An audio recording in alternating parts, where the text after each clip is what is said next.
Hello, everyone.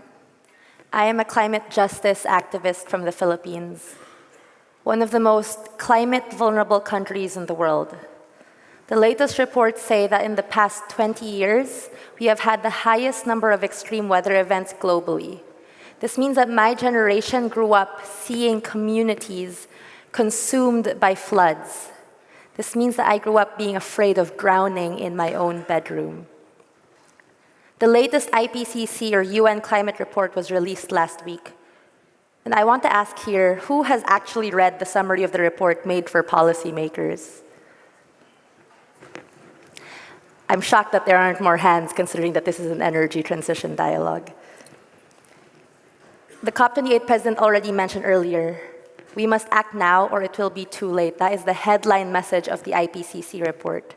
But it also says that prioritizing equity, climate justice, social justice, inclusion, and a just transition process will be crucial.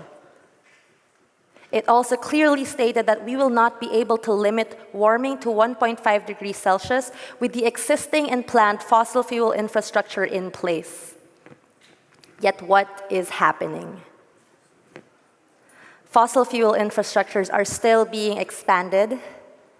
There's currently a massive oil spill in the Philippines with barely any response and accountability from the companies responsible. And it is devastating coastal communities and destroying biodiversity.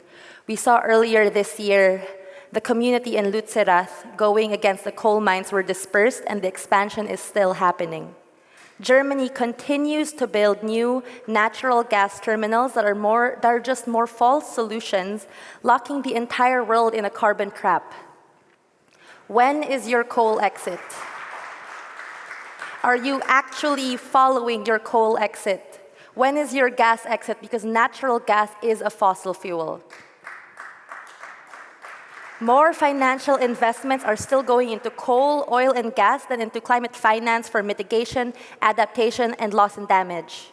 This cannot keep happening. We need to stop expanding and building new fossil infrastructure. We need to phase out fossil fuels and drastically cut down emissions. And we need a just transition to ensure the well-being of workers and the global south. We need a fossil fuel non-proliferation treaty. And if you've read the other reports by the IPCC, which I really hope you have, then you must also know that it clearly points out colonialism, causing the injustices at the root of the climate crisis. You see, the climate crisis, the crisis nature doesn't just come from the extreme weather events. It comes from the historical and ongoing oppression and injustices brought about by the colonialist, profit-oriented system. My country is one of the most dangerous countries in the world for environmental defenders and activists. Last year, a friend, Chad Book, a volunteer teacher for indigenous students, was killed along with 4 other volunteers and called a terrorist. The climate crisis is a human rights issue not only because it impacts people, but also because the ones on the front line, going against the extractive companies, going against the fossil fuel companies, are being killed and harassed. Not just in the global south, but even here in Germany, where you have people of color, marginalized people harassed by the police. The change we need doesn't just stop at the energy sources. We need to build a system that doesn't prioritize the profit and greed of the few at the expense of billions of people across the planet. It's been said multiple times today, we need international collaboration. We need political will. We cannot keep on with business as usual.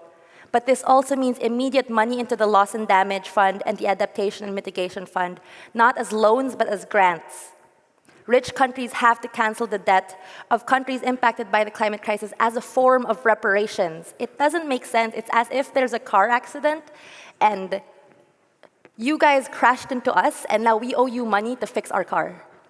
It's as simple as if you break it, you have to pay for it, but that's not what's happening.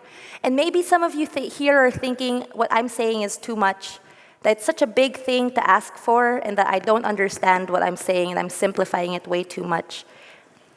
But I see things so clearly. Yes, of course, securing a green future, but what about the present? What about the billions of people across the planet today already experiencing the climate crisis? Germany is already also experiencing climate disasters. This is a global issue, and the science is clear about what must be done. But the question now is, are you listening? Do you understand? Do the policymakers truly understand? And if yes, do you have the political will to do this? Listening to everyone today, it sounds like everyone wants to do this. Everyone seems like everyone's on the same page, yet where is the action? Each day that action is delayed is an act of betrayal to young people across the planet. 2045 goals for carbon neutrality is way too late. In the end, all I'm asking for you to do is to choose life. That's all we're doing here today. Fighting for life, fighting for all our lives. It is a matter of life and death.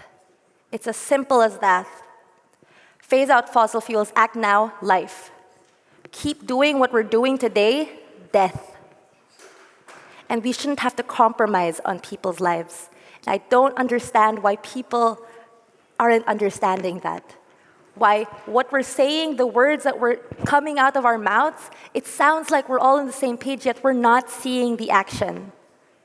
We need to act now, because it is already too late. Thank you.